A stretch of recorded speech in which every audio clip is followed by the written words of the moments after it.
Hello everyone, आज हम बात करेंगे इक्विटी के बारे में।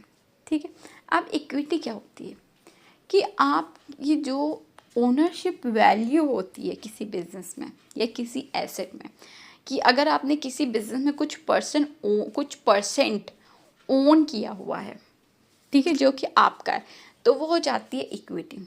ठीक है, अब इसमें हम दो चीज़ें ले सकते हैं। एक तो है योर स्टेक, ठीक है, कि कितना बिजनेस, अगर कोई प्रॉपर्टी है या बिजनेस है, अगर आपने सपोज कोई प्रॉपर्टी दी हुई है बिजनेस में, ठीक है, तो वो आपकी इक्विटी है। ठीक है, और नेटवर्थ की डेट देने के बाद में कितनी इक्विटी बचती है वो हो जाती है नेटवर्थ। ठीक, अब इक्विटी कब बढ़ती है हमारी? जब हम बिजनेस में, सपोज आपने बिजनेस में 5,000 रुपीज़ इन्वेस्ट करे थे, वो आपकी 5,000 आपकी इक्विटी है क्योंकि वो आपका शेयर है। ठीक है, उसके आप ओनर हो। अब आपने क्या किया, 5,000 और इन्वेस्ट कर दिया, आपकी इक्विटी बढ़ गई। अब आपकी जो इक्विटी है वो 10,000 हो गई। पहले आप सिर्फ 5,000 के ओनर थे, अब आप 10,000 के भी ओनर हो गए।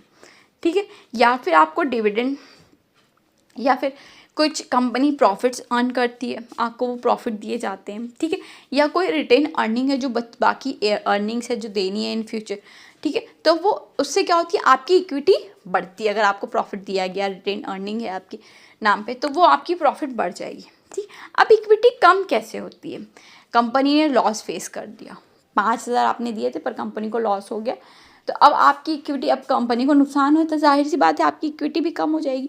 तो पहले इक्विटी 5,000 थी पर कंपनी को लॉस हो गया कुछ पैसों का, तो अब आपकी इक्विटी कम होकर 4,000 हो गई।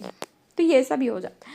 डिविडेंड्स पे कर दिए गए हैं, ठीक है, फंड्स किसी ने निकाल लिए हैं, सपोज आपने जो फंड्स इन्वेस्ट किए थे उसमें से कुछ विड्रॉ कर लिए, ठीक है, तो वो आपकी इक्विटी कम हो जाएगी।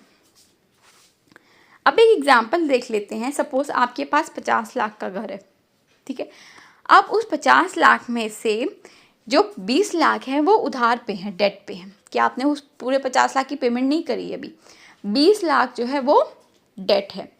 तो इन सब सिचुएशन की जो हाउस की वैल्यू है वो 50,000, जो मॉर्गेज है वो 20,000 का। तो इसमें इक्विटी कितनी होगी? 50 माइनस 20, 30, जो बचता है 30 लाख, वो आपकी इक्विटी है। ठीक है, जब आप मॉर्गेज की पेमेंट कर देते हो बाकी 20 लाख की, तो आपकी इक्विटी बढ़ जाती है। अब आपकी इक्विटी कितनी हो गई?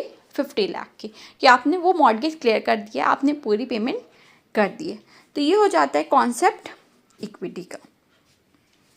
अब हम इसकी एंट्री कैसे करते हैं कि जब इक्विटी मेनली कहाँ शो होगी? पर्सनल अकाउंट में, क्योंकि ये पर्सनल किसी पर्सन से रिलेटेड है, किसी पर्सन के शेयर से